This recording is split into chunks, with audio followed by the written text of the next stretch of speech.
Hello, my name is Olu Osha. I like talking about American presidents. Today is Sunday. I went to church today, so I want to keep it a little bit positive. I'm going to start off by explaining something that occurred to me that was really jarring. But I'm somebody who likes to see a silver lining in everything, right? I learned very early, after I read a book about learning to turn a disadvantage into an advantage, and that in every negative that happens to us in life, we should learn that there's also a seed of an equivalent advantage that can counter and offset that seemingly disadvantageous situation. So I'm going to show how I turned something very negative that occurred to me. Of course, that was my wrongful detention by the criminal justice system of Montgomery County. I've talked about how I was assaulted in my home based on false allegations I was never even aware of. I'm a law-abiding American citizen, and this happened on May 16, 2023. As of that day, I was an auditor in the Department of the Navy, holding a top secret clearance, TSSCI. That's one of about the highest national security clearance you can get.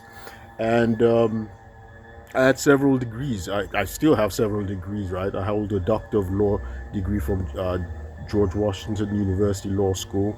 I have a bachelor's from Columbia University. I have an MBA and an undergraduate in accounting from Troy University. I've studied international human rights law at Oxford University. I was an intellectual property law fellow at Bocconi University in Iran. Before I even came to America, I also had another degree, in history and international studies from Nigeria. So I've studied, and I'm a law-abiding American citizen. I pride myself in being law-abiding. I'd never been arrested in my life. I'd never been to jail. My family, nobody in my family had ever been to jail. My father was a bank chairman and a bank CEO. So my family is respectable. My family's in Nigeria. My father's late. My brother's a university professor. My younger sister is a barrister at law. She got a law degree from the United Kingdom. She's back in Nigeria. I have a brother who's an executive. He's a senior civil servant to the federal government in Nigeria. So my family, my uncle was chairman and president of the Chartered Institute of Stockbrokers in Nigeria. He owns his shares a leading investment firm in Nigeria. So I come from a respectable family.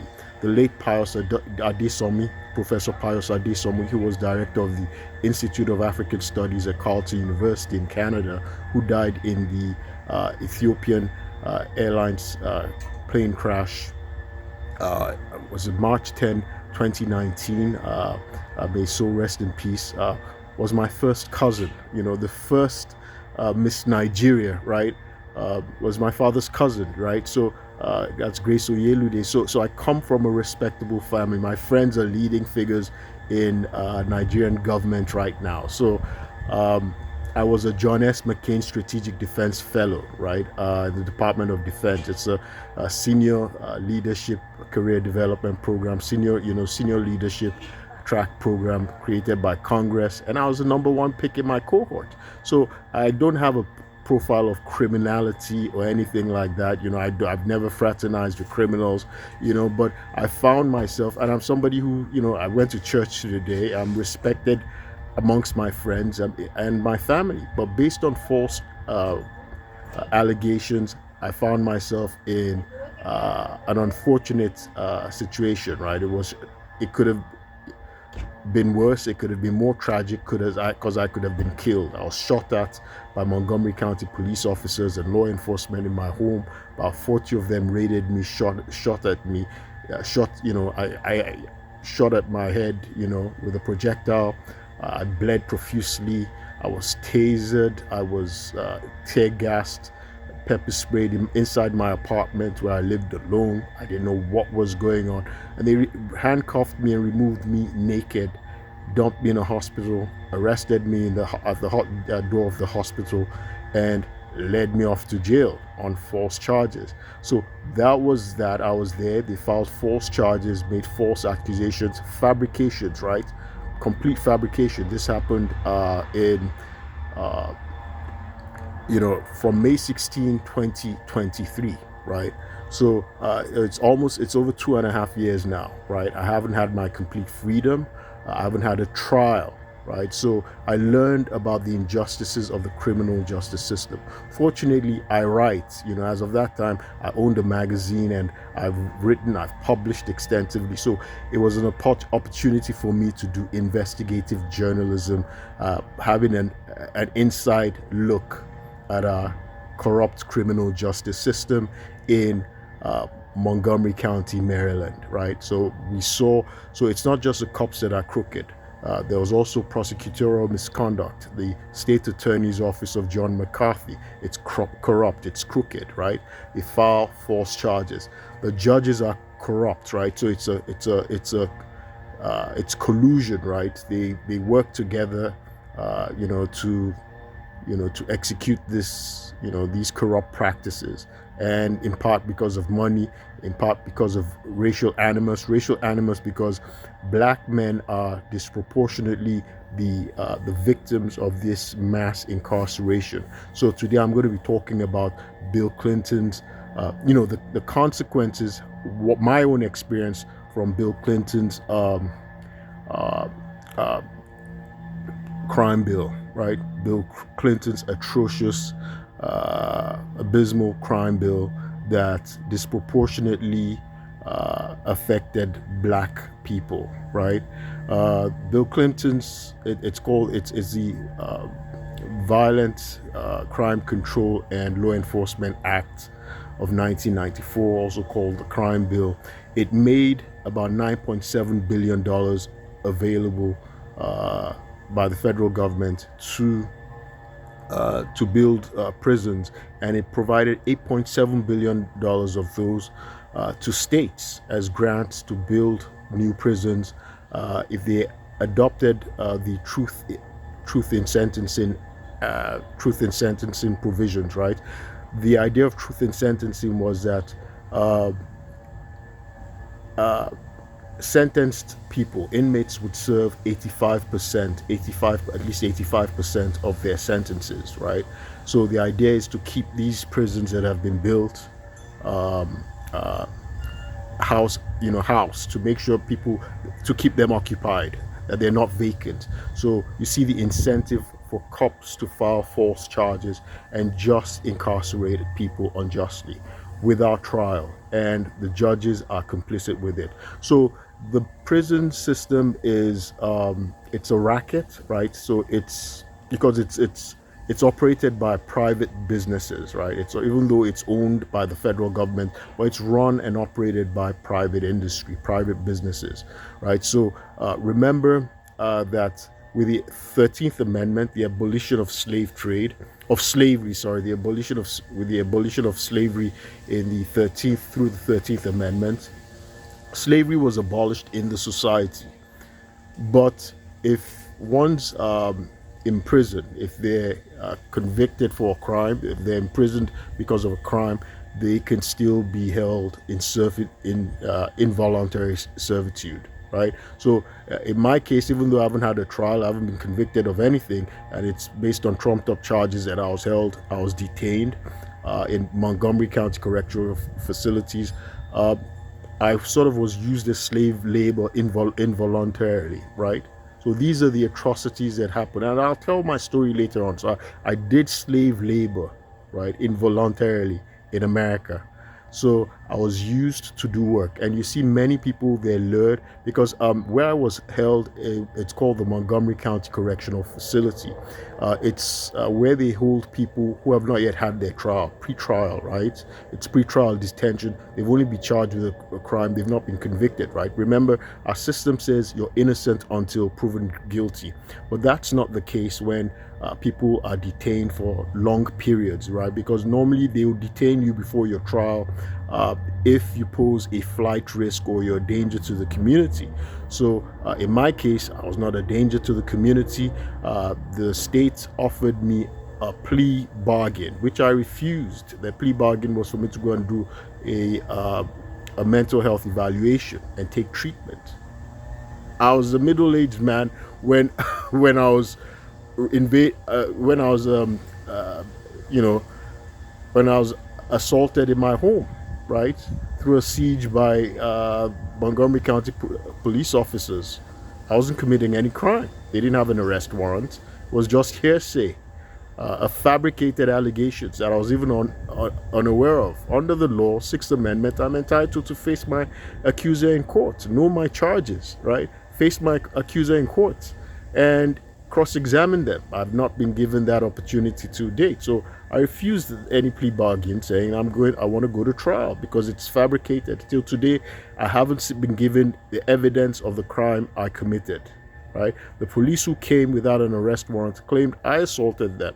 They first started off by saying I threatened to shoot Jide Iwarere. Jide Iwarere is a fabulist, right? That never happened, right? I haven't had a chance to demonstrate that he's a liar. I have a recording where he denies that I ever said that. So, in any event, these false charges were filed against me. I find myself in jail, right, wrongfully. So, in total, I was held for about 15 months. 15 months detained, incarcerated without a trial. 9 months at the correctional facilities, and then other months at the mental health behavioral hospital, right? So, because the judge would do a false incompetency to stand trial order, saying I'm not competent to stand trial and I should go and get treatment. The treatment is for them to teach me the law. I have a law degree, so the treatment is for them to teach me. I don't know why you have to go to a hospital to get an education on what your charges are, what courtroom proceedings are, how to work with a lawyer. You would expect somebody who has a law degree like me would know that. But in any event, I'm going to tell my story eventually. Today, I want to talk about how I turned the disadvantage of being held in one of Bill Clinton's prisons, jails, detention centers, into an opportunity to study, to educate myself further. Yes, I say Bill Clinton's detention centers because Bill Clinton made, through the crime bill of 1994, he made, $8.7 billion available to the states who, as grant programs to build new prisons, if they adopted the truth in sentencing provision, right, which required inmates to serve at least 85% of their sentencing. So this facility I was held in has about over 1,028. It has a capacity of 1,028 inmates being held for pretrial detention. They can't be held there for more than 18 months, because the idea is they're being held for pretrial.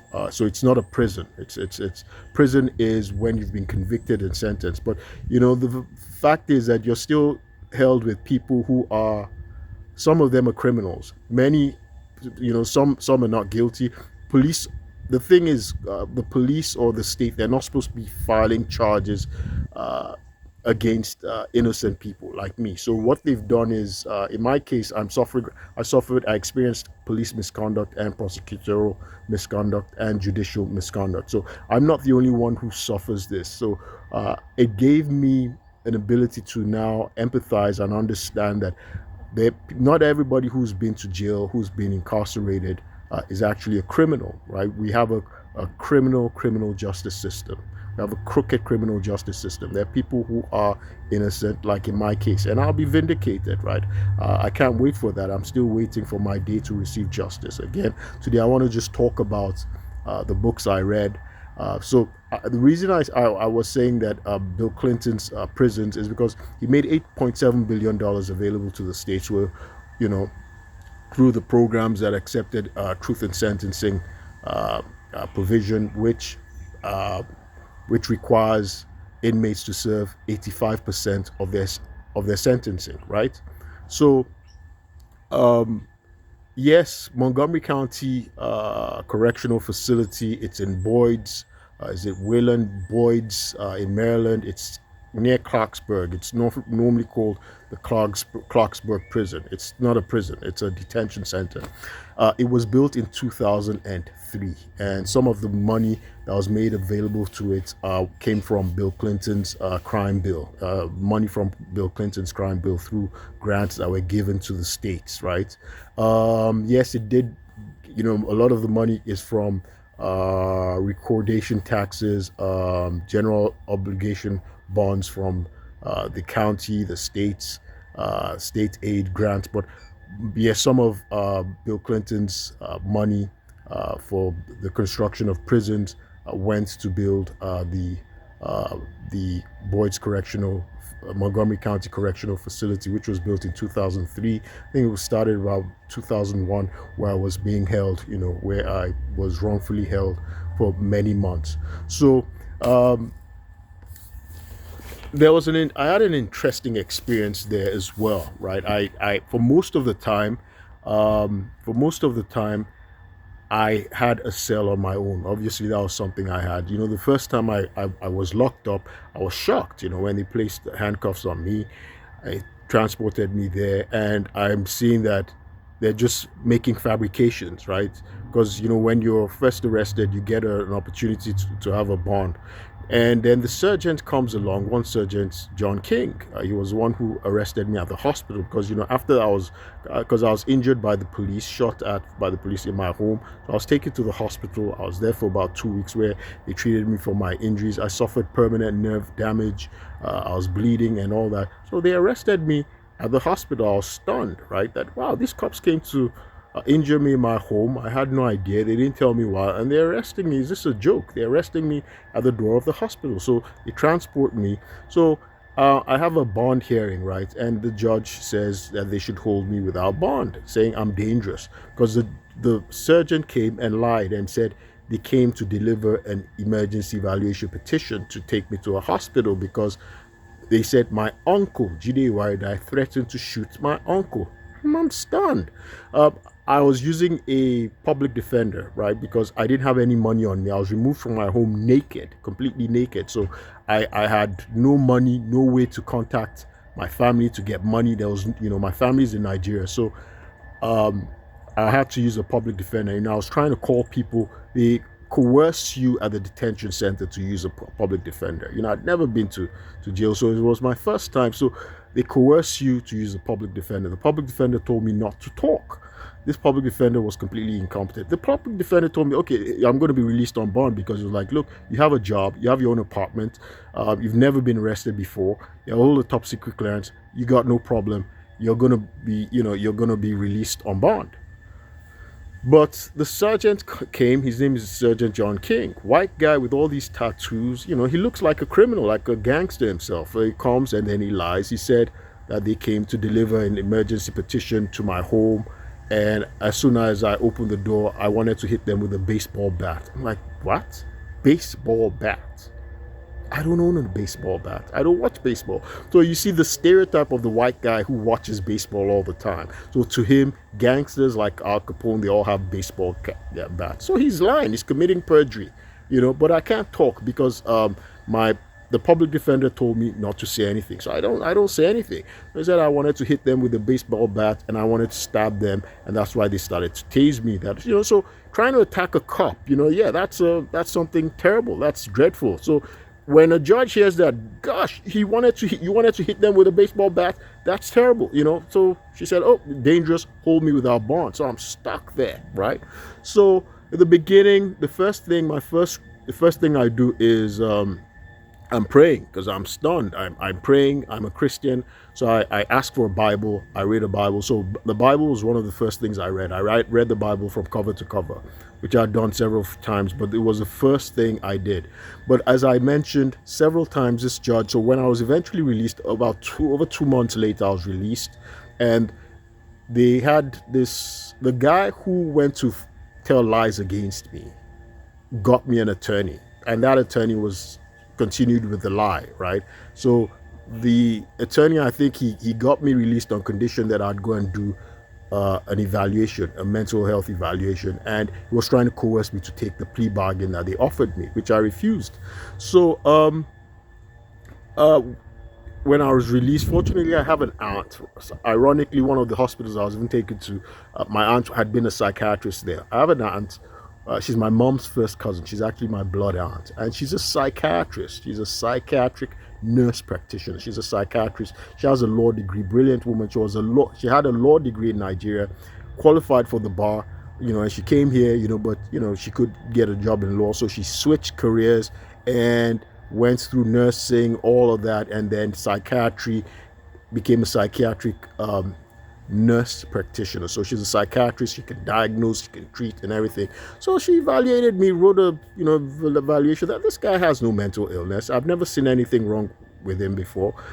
This was a misunderstanding that they had no idea I had this dispute with this guy. Apparently, this guy went to file this trumped up stuff. So the judge didn't want it. So he orders me to be locked up again a second time. So I'm out for like 7 months. He places me on detention in house arrest for 7 months. I had a job. I got a new position, 6 figures at the Pentagon. The judge refused. He said he said he wanted me to lose my job. He said he wanted me to lose my job. So I'm under house arrest for 6 months, for about 7 months. At a GPS, I couldn't go anywhere. I was only allowed to go and buy food, and I had to, at a specific time that I had to go and buy food. I was not allowed to work, So this was something completely crazy. So the next time I show up, for a bond review, because I had this job and they were waiting. They're like, hey, they waited. When is this going to be over? So I go for a bond review, and he waylays me, shocks me again. He goes, I find you dangerous. Has them lock me up. He commits me that they should take me to a psychiatric hospital, because he'd been saying, okay, go on your own. I said, because it's my constitutional right. That's a violation of my constitutional right. What they ask you is that you should voluntarily go and do a psychiatric evaluation. No, I'm not volunteering to go and do a psychiatric evaluation, because there was fraud on the court in the first place, right? A guy called Jide Iware went to tell a fabrication. This whole proceedings is based on fraud, right? And I haven't had my say, and I'm not sick, right? I'm not sick. I'm not ill. I have my own agency. This is all based on fraud. If you're charging me with a crime, let's go to court. But the judge now started using, fraudulently using a mechanism that, okay, well, that he's going to order me to do an evaluation for competency to stand trial, right?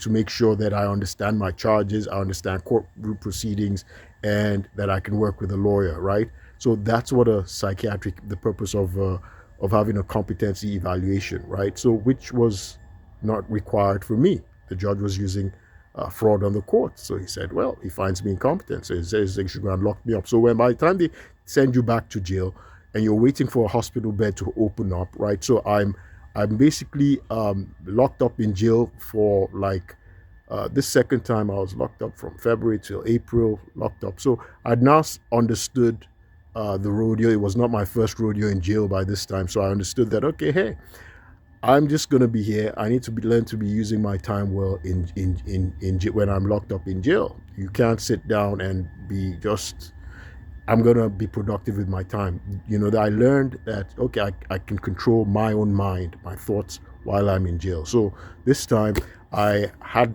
planned all the books I was going to read, how I was going to get books from the library and all that stuff, and so I got to read almost 100 books during this time of my detention, right, in being in jail, between being in jail and being in the hospital, right, because you're still in the hospital.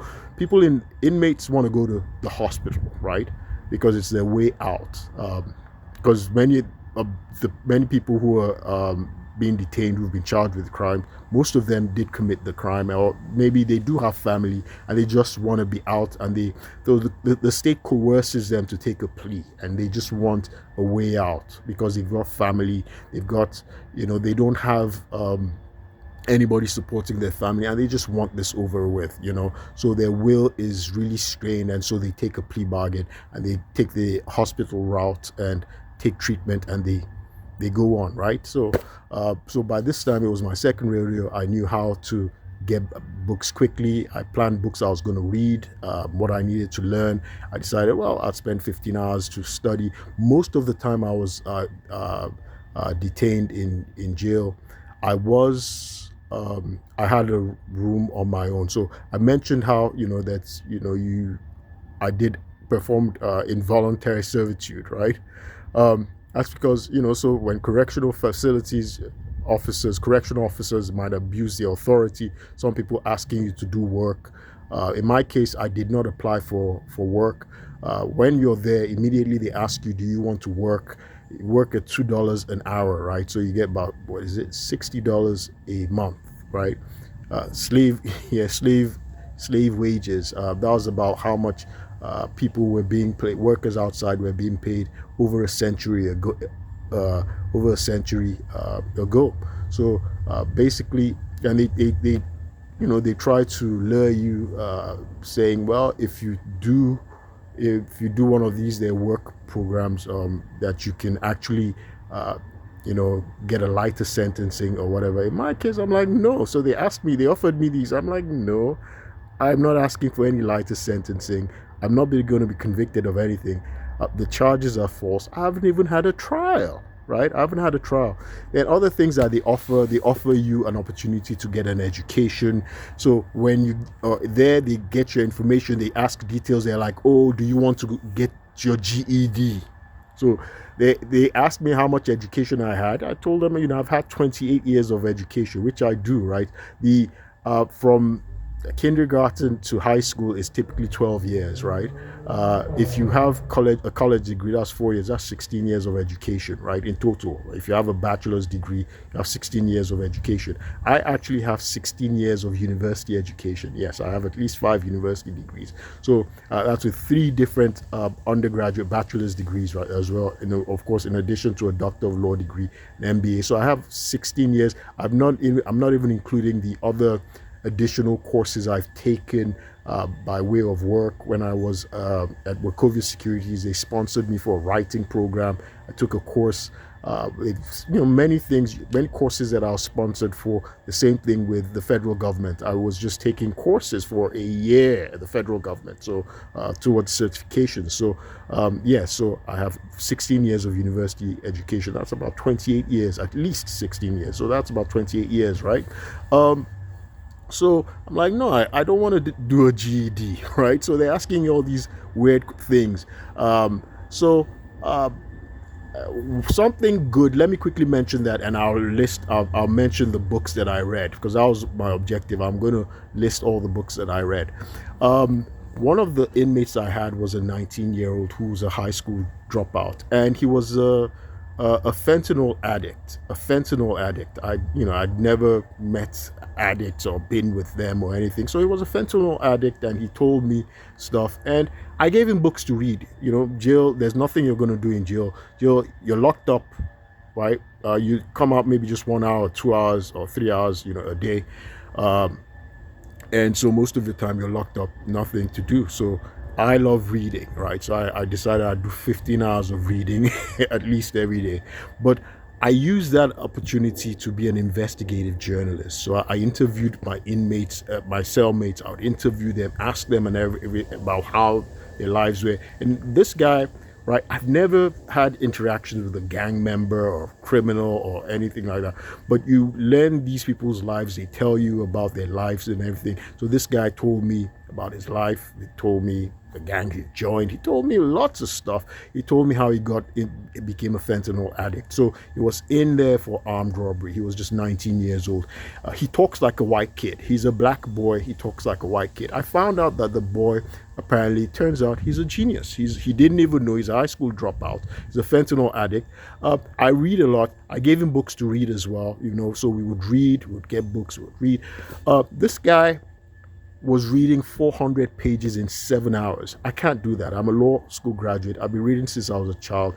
There's another reason why I don't read that fast. So one of the good things is I found out from a black doctor that attended to me at the hospital. She checked my eyes, and I found out that one of my eyes is actually impaired. It was from an accident, and I never knew this. I thought, oh, I don't read that fast, right? Even though I read, I'm disciplined, so I can read enough. I found out that apparently one of my eyes is actually damaged. So I've been reading from one eye. One eye has perfect I have perfect eyesight in one eye, right? And so I never knew this. I'd, seen doctors try to figure out why I didn't read that fast. Um, for my level of intelligence, as they put it. Something else that came out from all of this is, they kept saying, well, I am, it's something that they wrote it down. They kept saying it that, oh, I'm highly intelligent. I'm very highly intelligent. They kept writing this down. And they wanted to do an IQ test. I refused. I'm not going to let you do an IQ test on me. You're holding me. I don't know why you're holding me. You guys have assaulted me. But I found out that one of my eyes, um, uh, I have one of my eyes is impaired. That was from an accident. I know how it happened, but I never realized this, right? And one eye's perfect eyesight. It's so that eye, it overworks for the other one. So I've been reading through one eye, and it's kind of funny that I discovered this because one of my brothers, so it's nothing genetic, again, it was from an accident, but it's ironic that one of my brothers had an accident as well when he was a kid, right, in school. Somebody hit him through, whipped him with a thorn, a senior in his school when he was a child, and the kids are mean. Whipped him with a thorn. A thorn went into his eye. Wanted to whip him, flog him when he was a kid. A senior of his, hazing, and it went into his eye. Fortunately, I had a wealthy father who could immediately. They flew him to America. I think it was a hospital in Massachusetts, and so they saved his eye. But of course, he couldn't read, so he reads from one eye, so he can see, same as me. So I had an accident as well. I never told anybody, right? I never told anybody about the accident. I had a separate accident, so it's kind of ironic because my brother, I always knew. My brother told me, oh, he reads from one eye, and he's a professor. He turned out to be a professor. He never took any disability, whatever, because he was like, no, he's not going to do that. So he forced himself to learn to do all his reading using one eye, right? So it's funny that I never knew I was reading from one eye as well, and I love to read, so it explains stuff. So it was a black doctor at one of these hospitals who told me. She took the time. She was Cuban, and I'll never forget. She's Cuban, she's Yoruba, and she found out I was Yoruba, and we're talking, and she took the time. Something no white doctor would do. It's a reason why, minority communities should have their own doctors, should have their own lawyers, because they'll take more time with you that other people, the majority culture would not. So that was one good thing that I found out from this. I found out that, okay, wow, that I'd been reading with one eye all this while. So she recommended glasses for me to correct the other eye, because, she was like, not to damage my other eye that has perfect vision. But anyway, I was talking about this kid who reads very fast. So I love reading, but because, I've been reading from one eye, I don't read that fast, right? But I'm a graduate of law school. I have 16 years of university education. I'm used to reading. I love reading. I'm a writer, so I've been reading for a long time, right? So and here was this kid who was a high school dropout. He was 19, and he was reading 400 pages in 7 hours. Is fast for anybody. If a law school graduate, anybody who does that. So that was genius level. So I'm like, he would read this stuff fast, right? I'd give him a book, he'd finish it in 7 hours, right? And he would sleep. It wasn't like he was trying. In fact, maybe not. He didn't use the whole 7 hours because he'd sleep, he'd whatever. Not like me. I'm a disciplined reader, right? I sit down. I know how to use my time. I don't get distracted, right? So I'm very disciplined because I realized that, okay, I was overcompensating with that one eye. I never knew that was what it was, but I've always been a disciplined reader. I'm disciplined when I pick up something, and fortunately my memory is also very sharp, so that helps me. But this kid would go to bed, he would do many other things, so many other things, a number of different things, and he'd finish stuff I assigned him. He wanted me to sort of mentor him, right? Because we got to talk, we got to become like buddies, in the both of you are in the same cell, right? Throughout the whole day. For days, right? So he told me his life, told me everything, and so he wanted me to mentor him. and he told me how he got into became a fentanyl addict. He was in there for a robbery, and he said it's the fentanyl, right, the addiction that causes him to go and rob so he can go and buy stuff for his addiction, right? And he became homeless. None of his parents is a university graduate. He said his dad is retired, had worked at a metro or something like that, and and at some point he'd lived in stairwells, abandoned houses and things like that. He cleans up at a McDonald's. I learned all this stuff about this kid, but he reads 400 pages in less than 7 hours.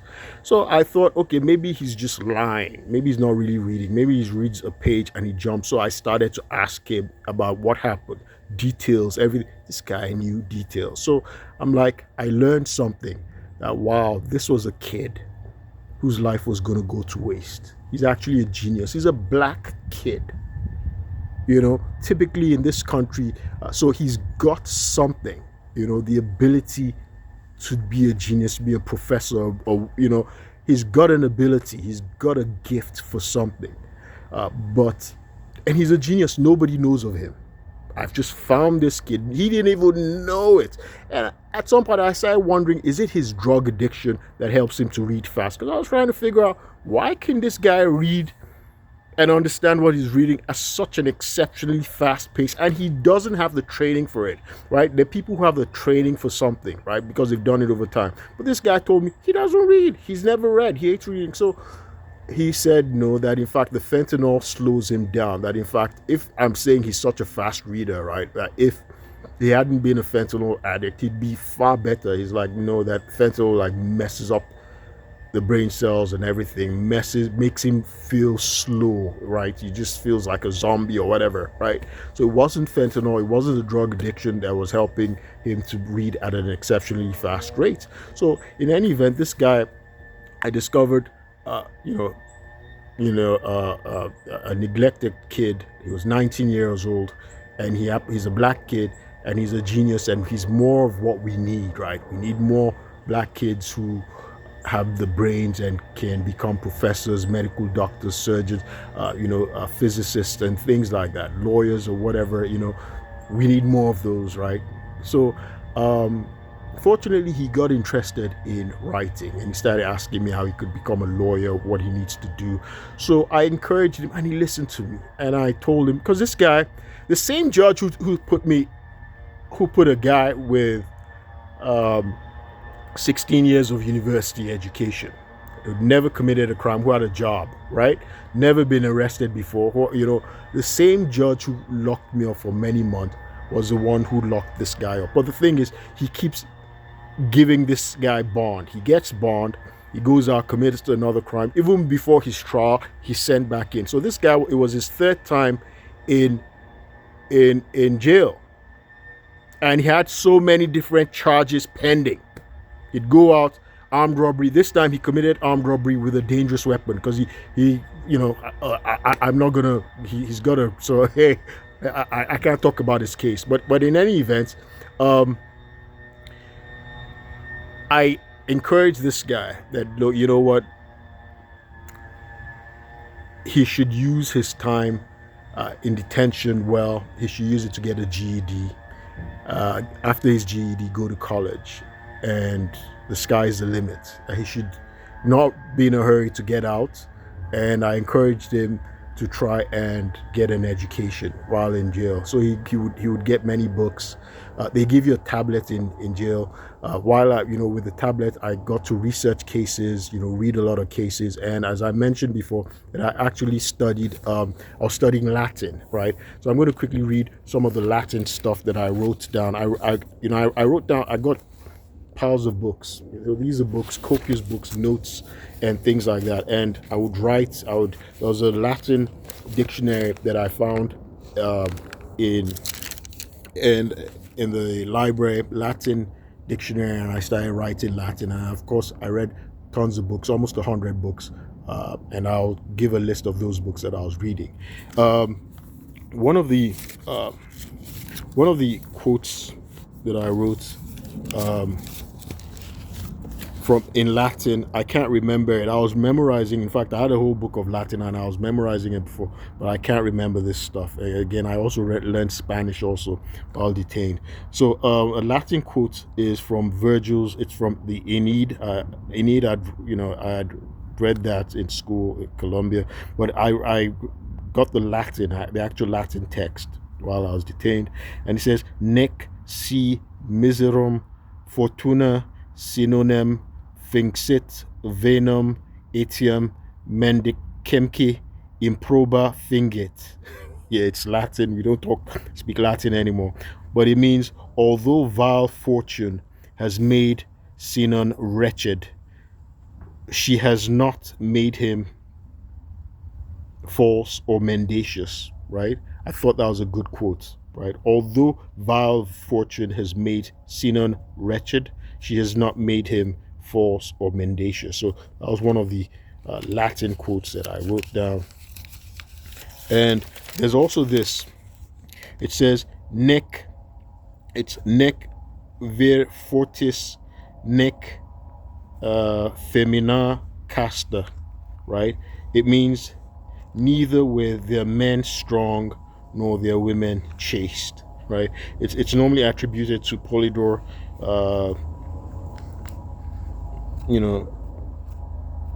he's a 16th century author of a Latin history of England. Anyway, so lots of Latin phrases, Latin words and things like that.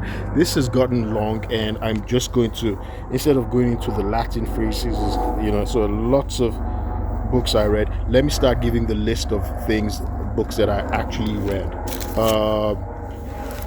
So I will just go, I'll start from the most recent, right? So in the beginning, when you're detained, you don't have access. You have to be registered to get access to the libraries. Before you have access to the libraries, you might just have to share books with other inmates, or some, like there's a small shelf of books that you can just have access to that you can read, right?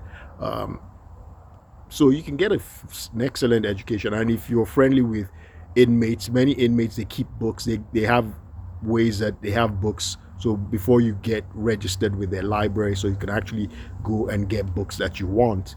It might take a few days, maybe a week, right? So that's why some books that I get, they're novels, they're not so good, they're trashy. And by the time you're in the system, maybe a week or so, then you can now access the library and then you can get all the books that you want. And Montgomery County is one of the richest, counties in America, and so any book you want, it's there. They have all the books in the world. If they don't have it, they'll get it for you in a week. Again, it's sad that even though Montgomery County is majority white, it's a majority white county. I found that in the correctional facility there, the detention center, majority of the inmates were blacks. By far, the majority were blacks, and they're kids from 18. Most of them are in their 20s, and it's unfortunate that their lives are being wasted, their most productive lives. But remember, Malcolm X got his education. He never went to a university. When you hear him, you know he's a brilliant thinker. When he was imprisoned, he decided he was going to educate himself. He started reading so you have the opportunity to read 15 hours a day, as many hours as you want on reading, any training you want to do, except they don't give you university education. Well, at least there, so they were asking me if I wanted to do a GED. I said, heck no. I have a doctor of law degree. I have an MBA, I have 5 degrees. Why would I want to do a GED? But they registered me with the library, and so I read all the books I wanted to read, and so one of the reasons why I said that, I did work when a correctional facility of correctional officer asked me to go and carry stuff, manual labor that I'm not paid for, because I did not register to work, right? I did it when they asked me to. They shouldn't have done that, but I did it because I knew I'd be able to win favor with the correctional officers, and the correctional officers were very nice to me. They were often very nice to me because you when you're in a situation like that, you have to figure out how to get along with the people who run the system, and I learned to do that. They, they treated me very well, right? They would give you extra stuff you wanted, extra once look, they're human beings, right? And people are often nice to people that they like, right? And they see they're well behaved, and so I was treated extra. Eventually I was often, so you start off with the cellmates, but by the time they know you and you're like, hey, you want to sell on your own, most of the time I had a cell of my own, right? Once your cellmate has got I got a cell of my own. I was alone most of the time in a cell by myself, which was hardly the case. I had a cell to myself. When I was taken to the hospital, I refused. I said no. I had a room all to myself. I was like, look, I'm not mentally ill, so I don't want to share a room with somebody who's mentally ill. I'm being held here wrongfully, right? I'm going to end up suing your hospital anyway, because you don't know what could happen. They could attack me.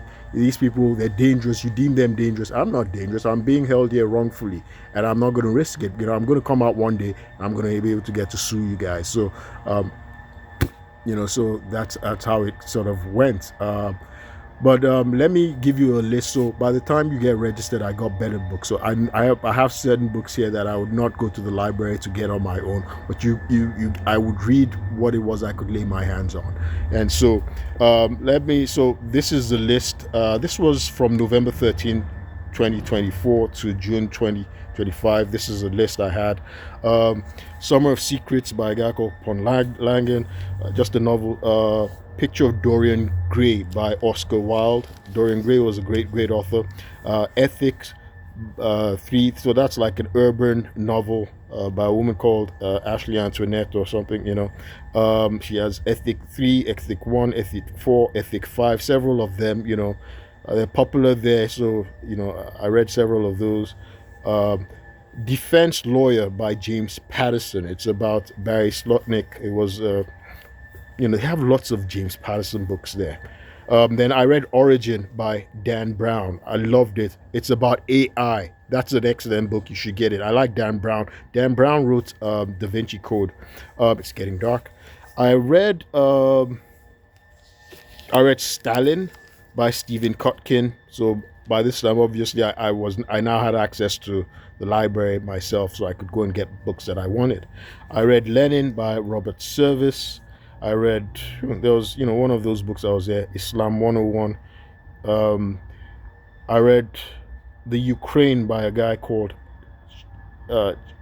Artem Chape. It's short stories by, a Ukrainian author. So it's kind of funny. So people say the Ukraine, it's Ukraine. It's not supposed to be the Ukraine. So the title was tongue in cheek.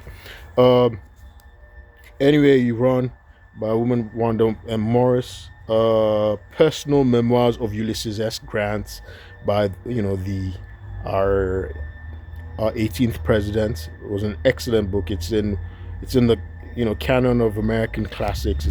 He's an excellent writer. It was published by Mark Twain. Mark Twain, of course, encouraged him to write it. So he wrote it towards the tail end of his life. He had cancer, but Ulysses S. Grant is one of my favorite presidents. He was a sturdy man. He was a very noble man. I liked him. He had a noble character. Heart of Darkness, right, by Joseph Conrad. Racist book. In Our Time by Ernest Hemingway. I read In Our Time by Ernest Hemingway. I read Thomas Jefferson, Art of Power by James Mitchum. Reagan, His Life and Legend by Max Boots. That was an excellent book. War and Peace by Leo Tolstoy. I love that book. Carnegie by Peter Crass. The History of the Decline and Fall of the Roman Empire by Edward Gibbon. Excellent book. The Fire Next Time by James Baldwin. And Autobiography by Theodore Roosevelt. Theodore Roosevelt, of course, was our 26th president. He wrote that book. He's a very good writer as well. Ike An American Hero by Michael Korda. It was the biography of President Dwight Eisenhower. Very good book. I read Deacon King Kong by James McBride. That's a very good novel. James McBride is a black author. I read Meditations by Marcus Aurelius. Marcus Aurelius was a Stoic. He was Emperor of Rome. He was known as one of the best emperors, good emperors, right, of Rome. Marcus Aurelius, Meditations. I read Spare by Prince Harry. Excellent book. That's Prince Harry, right? The husband of Meghan Markle. Excellent book. I read the autobiography of John Stuart Mill. One day I'm going to discuss that book. So John Stuart Mill never had formal education, but he's a genius. He became a genius. His father decided to just train him with books. So since he was a child, he gave him books to read. He studied Greek, Latin, all the great books. So he was homeschooled. His father gave him a curriculum, decided he was going to make him a genius. His father was a great historian as well. I think his father was James. I think his name was James Mill or James Stuart Mill or whatever. But John Stuart Mill is the son and never had formal education, but he's a genius, right? He was one of the great philosophers in modern history. So by just reading, right? You can develop yourself. For a lot of people who are saying these days that college is too expensive, they don't want to go to college, right? If you find yourself, unfortunately, in jail, you can just read and read and read. Like John Stuart Mill, he's a genius. He became one of the English-speaking world's foremost thinkers and philosophers. He's known for utilitarianism, and he did a lot of work on liberty, and he never had any formal, not one day in a formal classroom. He became a genius, John Stuart Mill. So in the autobiography of John Stuart Mill, basically what he's doing is he's writing about how he became, all the books he read, his education. That's what he's writing about, how he became a genius and his life. He's writing about it. A Tale of Two Cities by Charles Dickens. Of course, Charles Dickens is my favorite, my best author. Hard Times by Charles Dickens. I got to read a number of books by Charles Dickens. Hard Times by Charles Dickens. A Christmas Carol by Charles Dickens. I read that. Invisible Man by Ralph Ellison. Ralph Ellison was a black author, one of the best books in American canon. Frankenstein by Mary Shelley. Excellent book. She wrote it when she was 18. She never wrote anything significant after that. It's sad. Even though she was a life author, her husband died young, so she had to raise her children. She was self-supporting, so she had, she was just writing things that were not so good because she was doing it as a for a living. So she sort of became a hack, But Frankenstein is one of the best books ever written. The beginning of what's called goth fiction. Frankenstein by Mary Shelley. 1984 by George Orwell. Right, I'd read that book before, but reading it again while I was in detention, I saw it in a different way. So it was a good time to read it. I also read Animal Farm as well, again, and it seemed different. Common Sense and Other Essential Writings of Thomas Paine. The Odyssey by Homer, right? Gulliver's Travels and Other Writings by Jonathan Swift. Excellent book. The Adventures of Tom Sawyer by Mark Twain. Night by Elie Wiesel.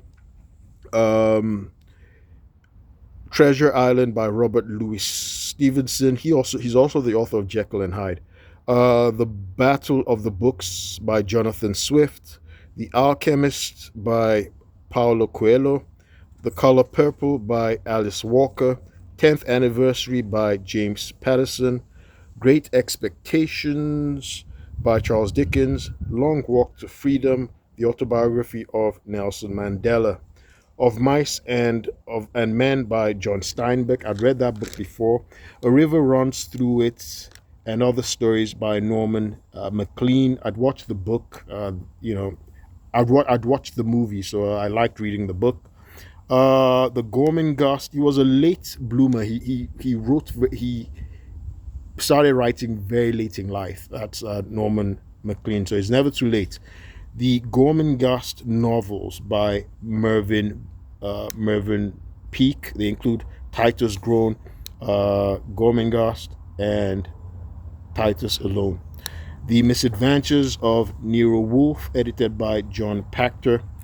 A Hologram for the King by Dave Eggers. I like that book. It was funny. Robichaux by James Lee Burke. Members Only by Samir Pandya. He's an Indian author. The Hard Way by Lee Child. The Mexican Tree Duck by James Cromley. He's a Vietnam. He was he'd been in the military. He was writing about people who'd been in Vietnam. It was a novel. The Three Lives of Alex St. Pierre by Natasha Lester. Moonstone by Wilkie Collins, one of my best authors, right?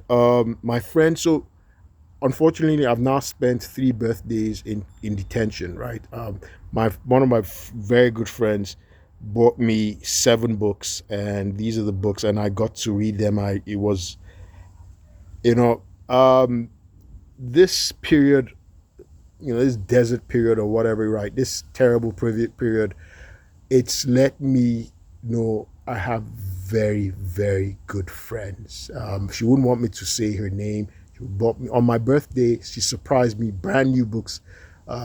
She bought me like 7 brand new books, huge books to keep me busy. They include The Karamazov Brothers by Fyodor Dostoevsky, Les Miserables by Victor Hugo, Dracula by Bram Stoker, Pride and Prejudice by Jane Austen, The Anna Karenina by Leo Tolstoy, A Farewell to Arms by Ernest Hemingway, and I read The Clinic by Jonathan Kellerman, right? So those are the books that I read. Prior to that, there were other books. So from the time I was detained from June 1 and to 2024, the other books I read, it went so good. But these are the books. It's Getting Dark. I read Alexander Hamilton, of course, by Ron Chernow. I read Biloxi Boys by John Grisham. The Hobbit by J.R. Tolkien. Clash of Kings by G.R.R. Martin. He's the one who wrote Game of Thrones. John Adams by David McCullough. Excellent book. John Adams, of course, was our second president. Life on the Mississippi by Mark Twain. The American Presidents by Catherine Moore. Benjamin Franklin. First American by something Brands, Brands, something H.W. Brands. It's Getting Dark, so I can't see. Night School by Lee Charles. FDR, First 100 Days. That's a biography of Franklin Delano Roosevelt.